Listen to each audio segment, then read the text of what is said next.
É Deus que age na vida das pessoas na hora certa, no momento certo.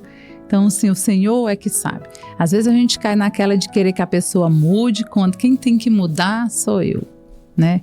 Quando eu mudo, a consequência da minha mudança é a mudança do outro. Nesses dias eu ouvia sobre felicidade, principalmente nós casados, né? A gente quer muito ser feliz. A nossa mentalidade é essa, a gente casa para ser feliz, quando na verdade não é assim. A nossa felicidade é a consequência do que a gente faz para o nosso cônjuge. Se eu faço com que ele se sinta, no caso o Robinho, né, o meu esposo, o Robson, quando eu faço o Robinho feliz, aí a minha felicidade vem. E se, por via das dúvidas, isso não acontecer ainda, eu vou desistir? Não. Vou continuar nessa pegada, né, Kleber? Tem que ser assim. Mas a gente rezava no começo do texto sobre o que Santa Faustina escreveu. A humanidade não encontrará a paz enquanto não se voltar com confiança para a minha misericórdia. Gente, o que é confiar? Né? Confiar é acreditar. É muito difícil a gente acreditar que Deus vai prover todas as coisas na nossa vida, para a gente se abandonar em Deus. A gente sabe que Deus faz, mas a gente duvida nas horas difíceis, né? Eu lembro que no Antigo Testamento, o povo de Israel era o povo escolhido de Deus. Então, o rei do povo de Israel era o próprio Deus. Mas a gente sabe que eles não acreditavam, né? Reclamavam de tudo. Aí Deus vinha e fazia o sobrenatural. Então eu amo Deus. Daqui a pouco eles começavam de novo. Não diferente de hoje, né? Da nossa caminhada é muito igual. Então, assim, o povo de Israel vinha até um ponto de eles não tinham rei, porque o rei era o próprio Deus. E todas as nações pagãs tinham o seu rei. E o povo de Israel foi pedir a Saul um rei. Saul entristeceu. Samuel. Samuel entristeceu, porque como assim pedir um rei se o Senhor é nosso rei?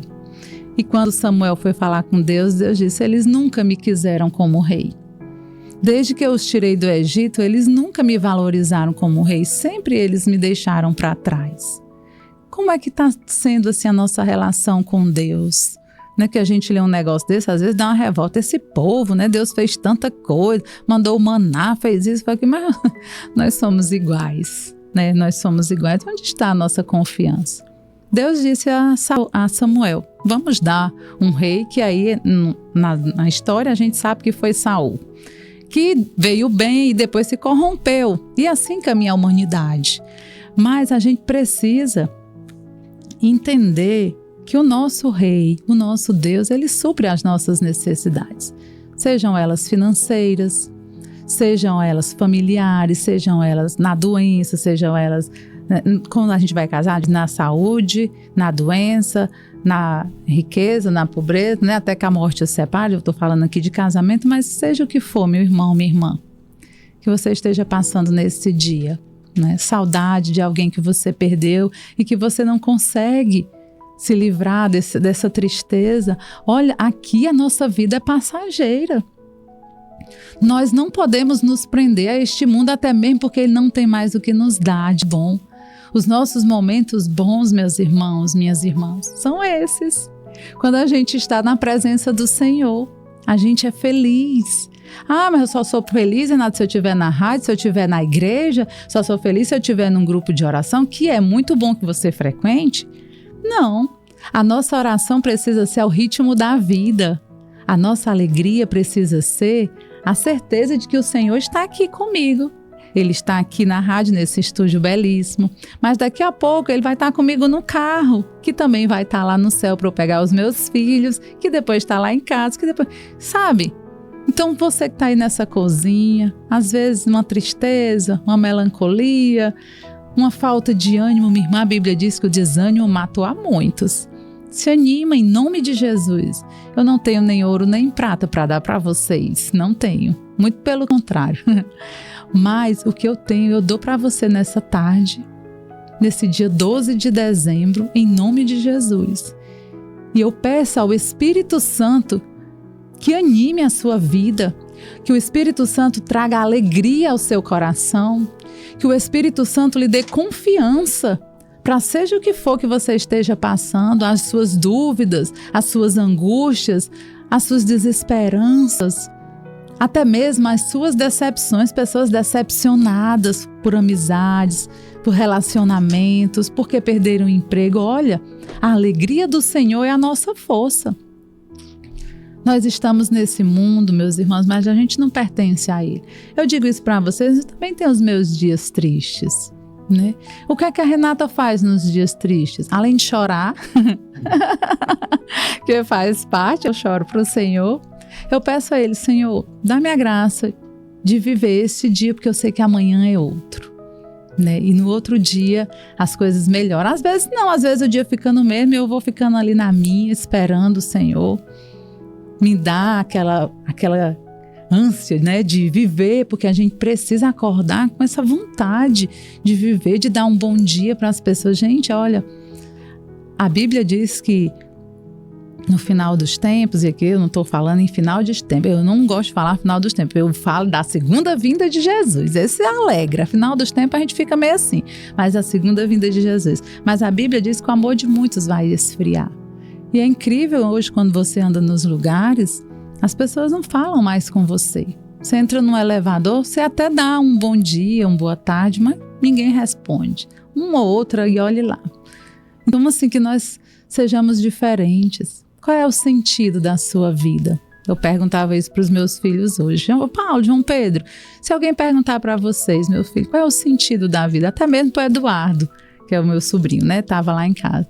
O que é que você ia dizer, né? E é incrível. O sentido é o futebol, mas o sentido é... E eu ia explicando para ele. O sentido da nossa vida precisa ser o mesmo sentido da vida de Jesus aqui nessa terra. O que foi que Jesus fez? A não ser, claro, santo, esse é o nosso chamado, a santidade, mas servir. Jesus não fez outra coisa nessa terra a não ser ensinar e servir. Jesus curou as pessoas menos improváveis. Jesus andava com pessoas que até ele era criticado por isso. Jesus curou pessoas que perderam a vontade de viver, que achavam que eram a pior pessoa do mundo. E esse Jesus está morto? Não, ele está vivo. E ele está conosco. E ele faz as mesmas coisas, desde que a gente acredite. Então, todas as vezes que Jesus fazia uma cura física, ele fazia uma cura emocional, espiritual. Vai, os teus pecados serão perdoados. Foram perdoados, né? Vai, não tornes a pecar. Vai, levanta o teu leito. Então, assim, levante-se. Não tem pecado que Jesus não possa perdoar quando a gente não se arrepende. O pecado contra o Espírito Santo, esse sim. Mas viver na certeza de que o sentido da minha vida é o Senhor e que eu preciso servir, isso é o que nos garante a felicidade de viver. Porque quando a gente ajuda as pessoas, né, Kleber? Quando a gente faz o bem, a gente se enche de um gozo que não é normal. Eu lembro uma vez, e aqui toda a honra e toda a glória sejam dadas ao Senhor, eu vi uma senhora lá em Cachoeira Paulista subindo aquelas ladeiras com reciclado, carrinho pesado. Eu olhei para trás e vi a complicação e eu empurrei o carrinho com ela, né?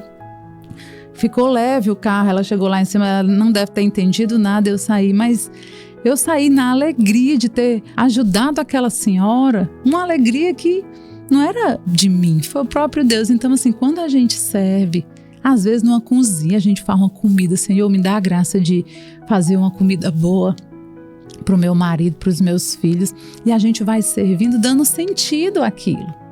É para Deus que nós estamos fazendo. A palavra de Deus diz, tudo o que fizeres, fazeis para o Senhor. Ai, meu marido, toda vida que eu faço uma comida, Renata, ele reclama. Eu estou fazendo para o Senhor. Tento melhorar um pouquinho no sal, né? Melhorar assim, mas assim, eu falo, sem brincadeira, é para o Senhor que a gente faz. Então, coloque sentido na sua vida.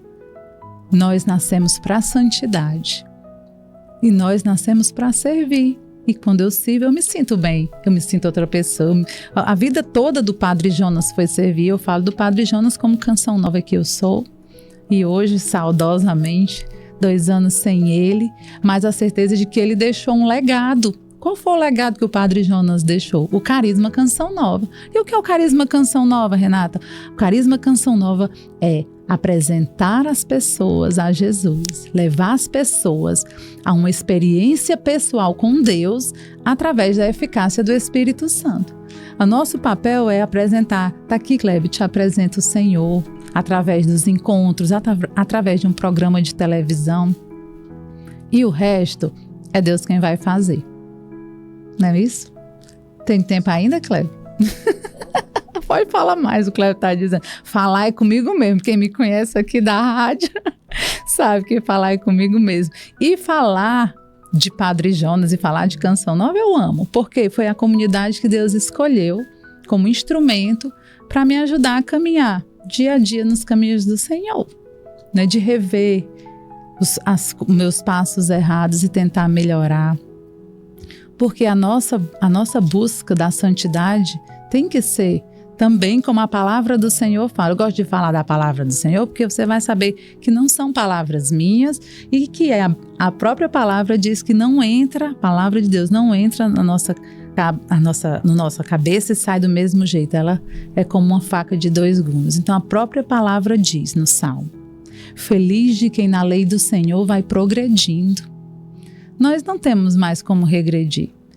Você que, vamos dizer, ligou agora o rádio, acessou agora a internet e por acaso colocou, nunca ouviu falar de Deus, tudo bem, você está conhecendo agora, mas a rádio tem o quê? 23 anos, né, Cléber?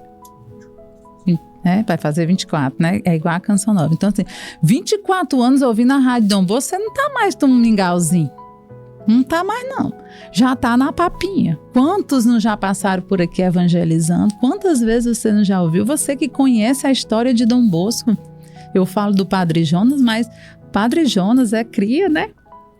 É filho de Dom Bosco. Dom Bosco foi um homem que só viveu para servir. O sentido da vida de Dom Bosco era esse, ajudar os jovens.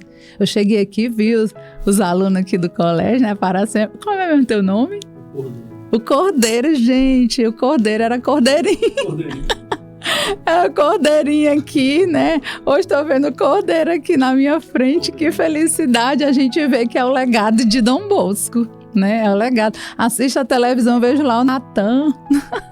Então, assim, é um legado que Dom Bosco deixou, que o que é de Deus permanece. Então, até hoje, os salesianos trabalham nessa parte de educação. Comunicação, se Dom Bosco estivesse aqui, era exatamente isso que ele estaria fazendo. Redes sociais, tudo isso que a gente não tinha antes, não era, Cléber? Antes da pandemia, a gente não tinha isso aqui. Deus suscitou, né, na inteligência do homem isso daqui. Padre Jonas, quando começou também, não tinha nada. E eles foram acreditando. Padre Jonas disse que é assim, a gente vai colocando o pé e Deus vai colocando o chão. Quando faltar o chão é porque é hora de parar, né? Que a gente não vai cair. Então, se você tem sonhos, se você tem projetos para 2025, pare, entregue ao Senhor, aproveite esse tempo de advento, a expectativa da vinda de Jesus agora, dia 25, ele vai nascer para nós. Coloque aos pés do Senhor, não perca a sua confiança. Gente, não vamos perder a nossa confiança. Renato, mas já tem 30 anos que eu rezo por essa causa. Continue. Outro dia uma mulher disse para mim lá na Canção Nova: Santa Mônica rezou pelo filho dela 30 anos e deu certo. Eu já tá com 40 e tantos, Renato. Eu digo, reze mais um pouquinho, né, que vai dar certo. Então a gente não pode desistir dos nossos projetos. Claro, a Bíblia diz, a gente faz os nossos planos, Deus coloca o ponto final. Se for vontade de Deus, dá certo. Mas não deixe de sonhar, não deixe de sorrir, não deixe de ver os seus planos. Trace os seus planos, o seu projeto. Eu gosto de fazer isso para 2025. Na área familiar, o que é que precisa para você ser melhor? Uma melhor cristã, uma melhor cidadã, né? Bons cristãos, honestos cidadãos, como Dom Bosco ensinou. O que é que precisa? Na minha área profissional, poxa, eu estou precisando crescer, eu preciso fazer um curso, faça. Lute, né? Você não vai estar passando por cima de todo mundo, mas o que é seu, Deus vai abençoar. E Deus vai abrindo as portas para você. O que é que você, como missionário, pode fazer mais na sua comunidade? O que é que você, que não tem comunidade, pode fazer para crescer mais o próximo ano, para ter mais intimidade com Deus? Eu vou procurar um grupo de oração. Comunidade é o que não falta para você fazer parte. Não tenho tempo de ir. Online tem também, né? Que eu vejo aí a Hesed fica, né, direto, cedo. Então, assim, não, gente, a gente não tem desculpas para dizer que não segue a Deus porque não tem tempo. E se você está dizendo isso, meu irmão, se reveja. Porque é o ditado popular. Quem não tem tempo, quem não vive com tempo para Deus, vive perdendo tempo, né? Então, assim, retome os seus projetos, o seu caminho. Veja onde é que está faltando a confiança, porque a humanidade não vai encontrar a paz enquanto não se voltar com confiança para a minha misericórdia. Eu só vou poder acreditar e só vou poder encontrar a paz se eu tiver confiança no Senhor. Esse é o seu papel, esse é o meu papel.